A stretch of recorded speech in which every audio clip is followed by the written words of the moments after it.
Hello everyone, welcome back to my channel. तो आप में से एक स्टूडेंट की रिक्वेस्ट थी कि स्पीशीज़ कॉन्सेप्ट पे एक वीडियो बनाई जाए। तो जो भी डिफरेंट टाइप के स्पीशीज़ कॉन्सेप्ट्स हैं, जैसे मैं आपको एक बार ओवरव्यू दे देती हूँ। बायोलॉजिकल स्पीशीज़ कॉन्सेप्ट, मॉर्फोलॉजिकल वाला, इसके अलावा इकोलॉजिकल एंड इवोल्यूशनरी, ये सारे स्पीशीज़ कॉन्सेप्ट हम डिस्कस करेंगे इस वीडियो में। कौन कौन से टाइप की स्पीशीज़ होती हैं ये भी हम देखेंगे। इसके अलावा सब स्पीशीज़ और उसकी कैटेगरीज, इंफ्रा स्पेसिफिक जो भी कैटेगरीज होती हैं, वैरायटी, क्लाइन वगैरह, ये सारी चीज़ें भी हम डिस्कस करेंगे आज की वीडियो में। तो let's get started.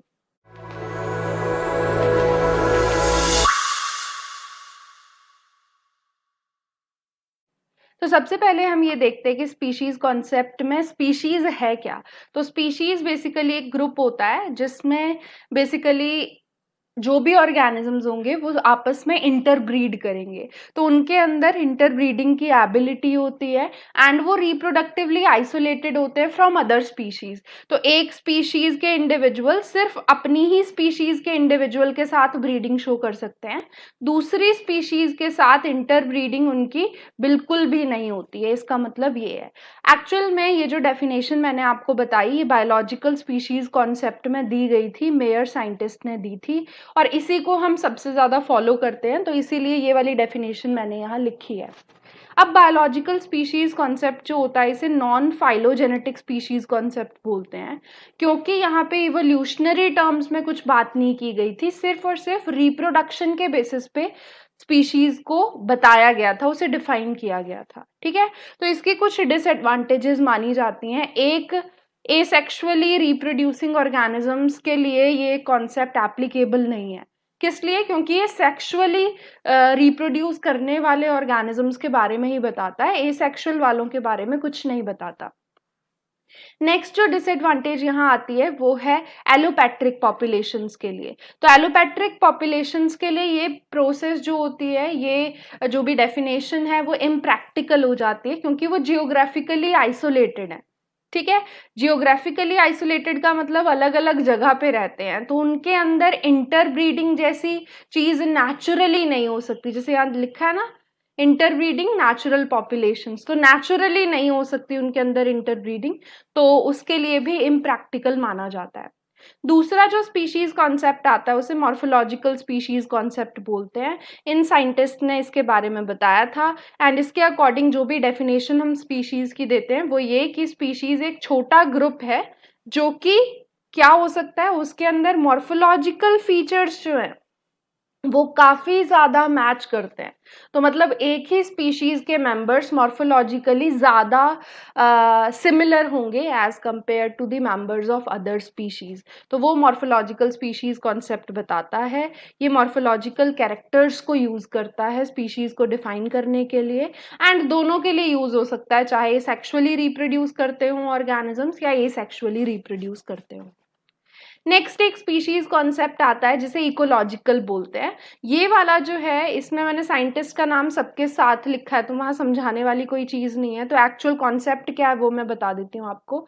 Ecological species concept ये बोलता है कि जो भी ऑर्गेनिजम्स होते हैं एक स्पीशीज के, उनका एक अडेप्टिव जोन होता है। मतलब एक जोन है इकोलॉजिकली, उस जोन में वो स्पीशीज जो होती हैं वो इवॉल्व करती रहती हैं और दूसरी स्पीशीज से उनका इवोल्यूशन अलग होता है। तो ये वाली चीज इकोलॉजिकल स्पीशीज कॉन्सेप्ट में बोली जाती है। फिर आता है इवोल्यूशनरी स्पीशीज कॉन्सेप्ट, सबसे लास्ट वाला। ये क्या बोलता है? ये बोलता है कि स्पीशीज जो भी होती हैं, एक ही स्पीशीज के मेंबर्स जो भी होते हैं, उनका इवोल्यूशन अलग होता है as compare to the other species. तो दूसरी जो भी स्पीशीज होंगी उनका इवोल्यूशन अलग होगा और हमारी स्पीशीज जिसकी भी हम बात कर रहे हैं उसका इवोल्यूशन अलग होगा। तो सबका इवोल्यूशन अलग अलग होता है एंड सबका इवोल्यूशनरी रोल जो होता है, टेंडेंसीज जो भी होती हैं, वो सारी चीज़ें अलग होती हैं डिफरेंट डिफरेंट स्पीशीज़ में।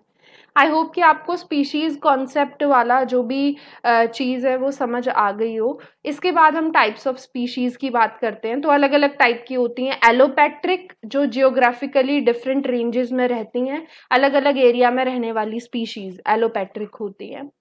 जैसे Indian lion and African lion, दोनों जो हैं अलग अलग जगह पे रहते हैं बट हैं लायन की ही स्पीशीज, तो एलोपैट्रिक स्पीशीज इन्हें बोला जाएगा।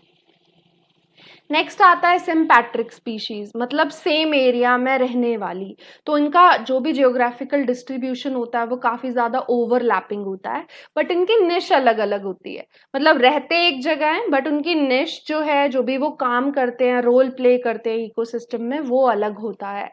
जैसे कि फिग फ्रॉग की बात करो, वो एक्वेटिक एरिया में रहता है, एंड जो दूसरा वाला फ्रॉग है जिसकी हम बात कर रहे हैं वो स्वैम्पी एरियाज में रहता है, उनकी मार्जिन्स में रहता है, मतलब दोनों पानी के आसपास ही रहेंगे बट उनकी निश जो है, एक्चुअल रोल जो भी वो प्ले कर रहे हैं वो अलग अलग एरिया में है, उसके अकॉर्डिंग उनके अंदर वो रोल प्ले होता है। नेक्स्ट एक स्पीशीज होती है पैरापैट्रिक। पैरापैट्रिक में क्या होता है, इसके अंदर ओवरलैप तो होता है बट बहुत नैरो रीजन का ओवरलैप होता है, मतलब बहुत ज्यादा ओवरलैप इन स्पीशीज में हैबिटेट में देखने को नहीं मिलता है। नेक्स्ट आती है सिबलिंग स्पीशीज। सिबलिंग जैसे सिबलिंग्स होते हैं मॉर्फोलॉजिकली काफ़ी ज़्यादा मैच करते हैं, उनके मॉर्फोलॉजिकल कैरेक्टर्स काफ़ी ज़्यादा मैच करते हैं, बट बिहेवियर, रिप्रोडक्टिव आइसोलेशन वगैरह देखने को मिलता है, अलग अलग बिहेवियर होगा एंड वो रिप्रोडक्टिवली आइसोलेट होंगे। यहाँ पे एक चीज़ याद रखने वाली है, वो ये कि ये इंटरब्रीडिंग शो कर सकते हैं, मतलब सिबलिंग स्पीशीज इंटरब्रीड कर सकती हैं बट फर्टाइल हाइब्रिड नहीं प्रोड्यूस करती, ये बहुत ज़्यादा इंपॉर्टेंट है। किस लिए मैं ये चीज बता रही हूँ, क्योंकि क्रिप्टिक स्पीशीज और सिबलिंग स्पीशीज में बहुत ज्यादा बच्चे कंफ्यूज हो जाते हैं। सिबलिंग है, इंटरब्रीड कर सकते हैं बट फर्टाइल हाइब्रिड नहीं बनेगा। क्रिप्टिक होती हैं जो इंटरब्रीड ही नहीं कर पाते। दोनों में डेफिनेशन सेम है, मॉर्फोलॉजिकली दोनों सेम होती हैं बट जेनेटिकली और सेक्सुअली डिफरेंट होती हैं, रिप्रोडक्टिवली आइसोलेटेड होती हैं।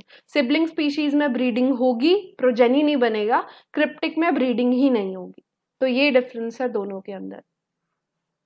तो मैंने आपको टाइप्स ऑफ स्पीशीज बताया, अब हम सब स्पीशीज भी देख लेते हैं। एक्चुअल में इंफ्रा स्पेसिफिक ही कैटेगरी सब स्पीशीज की भी होती है, आगे इसके अलावा और कौन सी कैटेगरीज होती हैं वो भी मैं बताऊंगी, बट अभी इतना जान लो, इंफ्रा स्पेसिफिक स्पीशीज के नीचे वाली रैंक वाले जो भी होंगे, जैसे हम स्पीशीज बोलते हैं, इसके ऊपर जीनस बोलते हैं, तो स्पीशीज से नीचे जो भी कैटेगरी है उसे इंफ्रा स्पेसिफिक बोला जाता है, एंड इसमें सब स्पीशीज भी एक टाइप आता है। सब स्पीशीज क्या होती हैं, इंटरब्रीडिंग होगी, क्योंकि स्पीशीज में भी इंटरब्रीडिंग फीचर है तो इनके अंदर भी होता है, बट कुछ मॉर्फोलॉजिकल डिफरेंसेस या geographical, ecological, physiological differences, distinctions आपको देखने को मिलती है, तो वो आपको याद रखना है। कितनी टाइप की सब स्पीशीज होती हैं, कौन कौन से टाइप्स हैं, तो जिनकी भी रिक्वेस्ट थी उन्होंने मुझे स्पीशीज के टाइप्स मेंशन किए थे, तो वही मैं आपको बता रही हूँ, यही मेजर वाले हैं। एक जियोग्राफिकल सब स्पीशीज होती है, मतलब जियोग्राफिकली सेपरेटेड, मतलब एरिया अलग अलग है जहाँ पे भी वो रहती हैं एक ही स्पीशीज की बट सब स्पीशीज हैं, कैटेगरीज हैं, सब कैटेगरी है, क्योंकि वो अलग अलग एरिया में रहती हैं और उनके अंदर कुछ फिनोटाइप डिफरेंसेस भी आपको देखने को मिलेंगे। एक होती है टेम्पोरल, नाम से याद रखोगे तो सारी चीजें याद रहेंगी आपको। टेम्पोरल मतलब टाइम, तो ये बेसिकली ऐसे स्पीशीज के मेंबर्स होते हैं जो कि अलग अलग टाइम पे रिप्रोड्यूस करते हैं, मतलब हो सकता है कि डे में सेम डे करते हो रिप्रोड्यूस बट टाइमिंग अलग अलग हो, किसी का नाइट हो या डे टाइम हो, वो वाली चीज, या फिर ईयर अलग हो, सीजन अलग हो, तो उसे बोला जाता है टेम्पोरल। ठीक है, टाइम में डिफरेंसेस। सीजन में एक्चुअल में जो आता है वो सीजनल सब स्पीशीज बोली जाती है, तो टेम्पोरल टाइम के रिस्पेक्ट में सीजनल स्पीशीज का जो भी रिप्रोडक्शन है सीजन के अकॉर्डिंग क्या है, उसके अकॉर्डिंग होता है। एक होता है इकोलॉजिकल सब स्पीशीज, तो ये बेसिकली अलग अलग हैबिटेट में रहने वाली सब स्पीशीज के मेंबर्स होते हैं। पॉलीटिपिक वो होता है, जैसे हम पॉलीटिपिक जीनस बोलते हैं, तो पॉलीटिपिक जो भी जीनस होता है वो बेसिकली ऐसा जीनस है जिसके अंदर बहुत सारी स्पीशीज आती हों, मतलब मोर देन वन स्पीशीज आती हों। वैसे ही पॉलीटिपिक सब स्पीशीज जो होती है, इसके अंदर ये सब स्पीशीज तो है बट इसके नीचे जो भी कैटेगरीज आ रही हैं वो मोर देन वन है, तो वही आपको यहाँ मेंशन किया है, सब species having more than one rank below सब स्पीशीज रैंक, तो सब स्पीशीज के नीचे की कैटेगरी मोर देन वन होनी चाहिए, तो पॉलीटिपिक बोला जाएगा। वैसे मोनोटिपिक हो जाएगा जब सिंगल होगी, मोर देन वन नहीं, सिर्फ एक। ठीक। मैंने आपको सब स्पीशीज बता दी इंफ्रा स्पेसिफिक कैटेगरी में, बट और भी आती हैं। कौन कौन सी आती हैं? एक डीम होता है। ये क्या होता है? बेसिकली पोटेंशियली इंटरब्रीडिंग इंडिविजुअल्स की कम्युनिटी होती है एक पर्टिकुलर एरिया में जिनका सिंगल जीन पूल हो। तो यहाँ डेफिनेशन में सिंगल जीन पूल लिखना इंपॉर्टेंट होगा। ठीक है। डीम अब इतनी ज़्यादा ये कैटेगरी हम यूज़ नहीं करते हैं क्योंकि इसकी टेक्सोनॉमिक इम्पॉर्टेंस नहीं मानी जाती, इसीलिए ये टर्म रिजेक्ट हो गई है। सब स्पीशीज को हम फॉलो करते हैं, बाकी सबको जनरली हमने रिजेक्ट किया ही हुआ है। जैसे क्लाइन हो गई। क्लाइन क्या होता है? लोकल पॉपुलेशन का ग्रुप जो वाइडली डिस्ट्रीब्यूटेड स्पीशीज जिसके अंदर आती हैं और उनके अंदर कुछ ना कुछ मॉडिफिकेशन है जिसकी वजह से वो अलग अलग जियोग्राफिकल एरिया में रहती हैं। ठीक है। तो उसे क्लाइन बोला जाता है। इसकी भी टेक्सोनॉमिक इंपॉर्टेंस नहीं है, इसीलिए इसे भी रिजेक्ट किया जाता है। एक वेराइटी होती है। वेराइटी आपने प्लांट्स के केस में बहुत सुना होगा, एनिमल टेक्सोनॉमी में इसका यूज नहीं होता है, प्लांट्स में ही हम बोलते हैं। और लीनियस ने सबसे पहले इसके बारे में बताया था और उसी ने सबसे ज़्यादा वेराइटी वेराइटी नाम बायनॉमियल नॉमेनक्लेचर में यूज़ किया था। एक्चुअली वो ट्राइनॉमियल नॉमेनक्लेचर में आ गया था जब भी हम वेराइटी का नाम ऐड कर देंगे, क्योंकि नॉर्मली हम बायनॉमियल नॉमेनक्लेचर में जेनेरा एंड स्पीशीज का नाम ही कंसीडर करते हैं, बट वेराइटी भी इंक्लूड होगी या सब स्पीशीज भी इंक्लूड होगी तो ट्राइनॉमियल बन जाएगा। ठीक है। अब यहाँ क्या होता है? वेराइटी ग्रुप है पॉपुलेशन का which is different from the parent population. तो पेरेंट पॉपुलेशन से अलग जो भी कैटेगरी होगी उसे वेराइटी बोला जाएगा। ठीक है।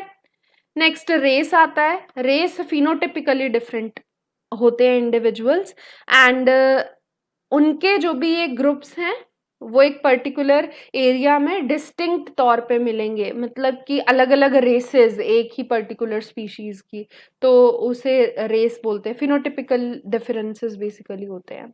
एक फॉर्म भी होता है। फॉर्म बेसिकली वेरिएशन की वजह से बनते हैं। तो सेम स्पीशीज के मेंबर्स में जब वेरिएशन देखने को मिले तो सारी जो भी डिफरेंट फॉर्म्स आपको देखने की मिलेंगी उन्हीं को हम इंफ्रा स्पेसिफिक कैटेगरी फॉर्म में डालते हैं। आई होप कि आपका ये डाउट क्लियर हो गया हो, जिनका भी ये डाउट था स्पीशीज कॉन्सेप्ट का, इंफ्रा स्पेसिफिक कैटेगरीज का। आपने इंफ्रा स्पेसिफिक स्पीशीज लिखा था, इंफ्रा स्पीशीज। एक्चुअल में इंफ्रा स्पीशीज नहीं होता, इंफ्रा स्पेसिफिक कैटेगरीज होती हैं जिसके अंदर सब स्पीशीज आती हैं, डीन क्लाइन वगैरह आते हैं फॉर्म्स, जो भी मैंने आपको बताए। चलो तो मिलते हैं फिर नेक्स्ट क्लास में। Bye bye, thank you.